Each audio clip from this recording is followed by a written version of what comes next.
बिस्मिल्लाहिर्रहमानिर्रहीम। अस्सलाम वालेकुम काश्तकार भाइयों।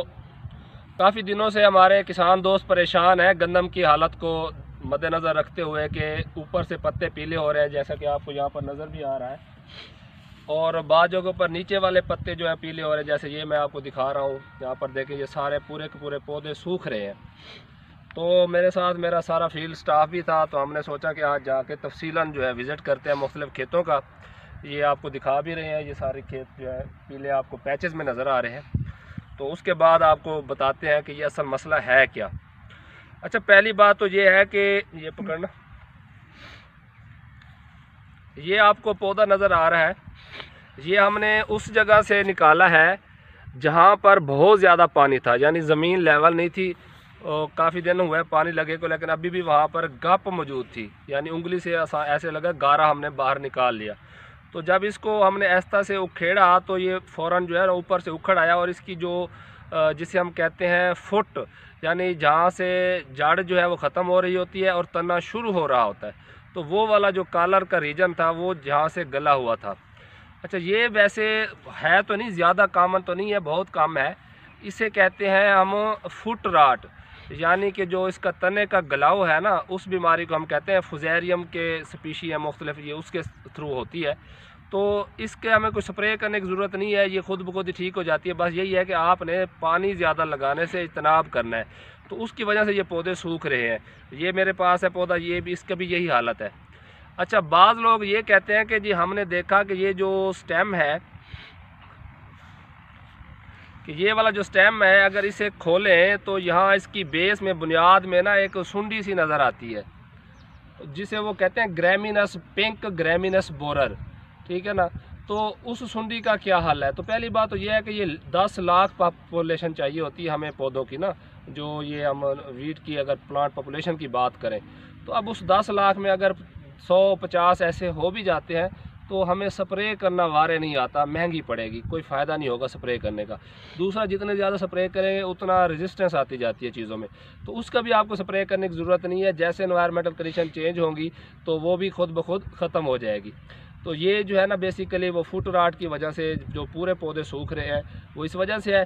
अब ये है मेरे पास कुछ पौधे जिसमें ऊपर वाले पत्ते ठीक हैं, तो नीचे वाले जो पत्ते हैं ना, बिल्कुल ये आप देखें जी, ये पेल येलो हो गए हैं, ब्लॉचिंग हो गई है, बिल्कुल वाइट हो गए।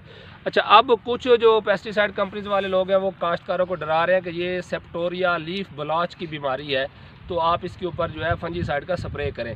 जो सेप्टोरिया लीफ ब्लॉच है, नो डाउट कि वो भी निचले पत्तों से शुरू होती है, लेकिन हमारे यहाँ अभी उसका टाइम भी नहीं आया। ये जाके कहीं फरवरी के एंड पे जाके स्टार्ट होती है, और उसमें यहाँ पर जो छोटे छोटे धब्बे बनते हैं वो नेक्रोसिस हो जाती है, यानी वहाँ से वो फट जाते हैं, निशान बनते हैं और वो सूख जाते हैं, और निशान हमें नज़र आते हैं। ये आपको पूरा पत्ता जो है वो पीला सूखा हुआ नज़र आ रहा है, लेकिन बिल्कुल साफ़ पत्ता है, इसके ऊपर आपको कोई निशान नज़र नहीं आ रहे। तो ये वक्त के साथ साथ खुद ब खुद ठीक हो जाएंगे, मुख्तलिफ़ किस्म की स्ट्रेसेस है। अच्छा, इसके अलावा कुछ पत्ते ऐसे हैं जो ऊपर से पीले हो रहे हैं, जिनकी नोक पीली हो रही है, जैसा कि ये दिखाना,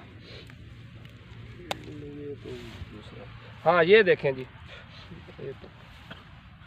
ये देखें, ये आपको कुछ ऐसे पौधे नज़र आएंगे जिनके ये ऊपर वाले हिस्से जो है वो पीले हो रहे हैं, जस्ट नोक पीली हो रही है। तो ये भी एबायोटिक स्ट्रेस ही है, जो दिन और रात के टेम्परेचर में फ़र्क है।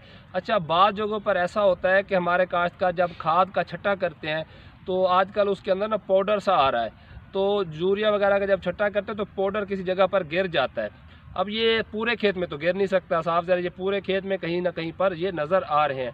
तो इसमें होता यह है कि ये जो टिप है, इसे हम कहते हैं मेरिस्टेमेटिक रीजन, यहाँ से पौधा ग्रो कर रहा होता है, जो इसके लीफ है ना वो ग्रो करते हैं, तो ये ज़्यादा हसास इससे होते हैं। तो जब भी थोड़ा बहुत डिफरेंस आ जाए टेम्परेचर के अंदर तो उससे भी ये मुतासर होते हैं। और रही बात कि अगर आपको डाउट है कि इसके ऊपर कोई फंगस है, तो आप इसका अंदाज़ा इस बात से लगा सकते हैं कि अगर ये हो येलो रस्ट, अगर ये हो ब्राउन रस्ट, तो उनका जो हमला है वो स्टार्ट होना है निचले पत्तों से। तो आप बेफिक्र हो जाएं, उनका हमला ऊपर से स्टार्ट नहीं होता। अच्छा, इसके अलावा इसकी जो कॉमन सिम्टम है जो अगर है कि बाज़ ज़मीनों में मैंगानीज़ की कमी होती है। एक होता है मैग्नीशियम, मैग्नीशियम की कमी हमें निचले पत्तों पर नज़र आती है, उसे हम कहते हैं MN, मैंगानीज़ सल्फेट।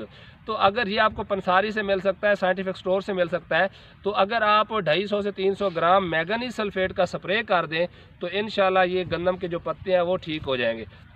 अच्छा, कुछ ऐसी अद्वियात हैं जो क्या करती हैं, पौधे के अंदर जो ज़ियाई तलीफ का चेन होती है उसका इलेक्ट्रॉन ट्रांसपोर्ट सिस्टम होता है उसको मुतासर करती हैं। उसमें जो कैरियर है ना एनर्जी के एक जगह से दूसरी जगह ले जाने वाले, वो होते हैं मैंगानीज़। तो वो मैंगानीज़ मुतासर होते हैं। अगर हर्बिसाइड की स्ट्रेस आई हुई है उस वजह से, तो वहाँ पर अगर आप मैंगानीज सल्फेट का स्प्रे कर देंगे तो हर्बिसाइड के जो स्ट्रेस है वो भी ख़त्म हो जाती है। अगर इससे भी आप मुतमईन नहीं होते तो यहाँ सिंपल तरीके, आप 2 किलो यूरिया लें, 100 लीटर पानी में हल करें और उसका अपनी गंदम की फसल के ऊपर स्प्रे करें। इंशाल्लाह चंद दिनों के बाद आपकी गंदम की फसल ठीक हो जाएगी। बाकी जो बात मैं पहले भी कर चुका हूँ और फिर करता जाऊँ कि इस दफ़ा पानी की दस्तियाबी थोड़ी बेहतर है पहले की निस्बत। तो हमारे वो भी काश्तकार हैं जिनकी अभी 60 दिन की फसल नहीं हुई और वो 3 पानी लगा चुके हैं। तो बराए मेहरबानी पानी के चक्कर में अपनी पैदावार का नुकसान ना करें। गंदम की फसल जब पानी मांगे या जो इसका टाइम पीरियड है उसी वक्फे से पानी लगाएं, वरना आप पैदावार अच्छी लेने की बजाय अपना नुकसान कर लेंगे। इसी के साथ मैं इजाज़त चाहता हूँ। दुआ में याद रखिएगा। अल्लाह हाफिज़।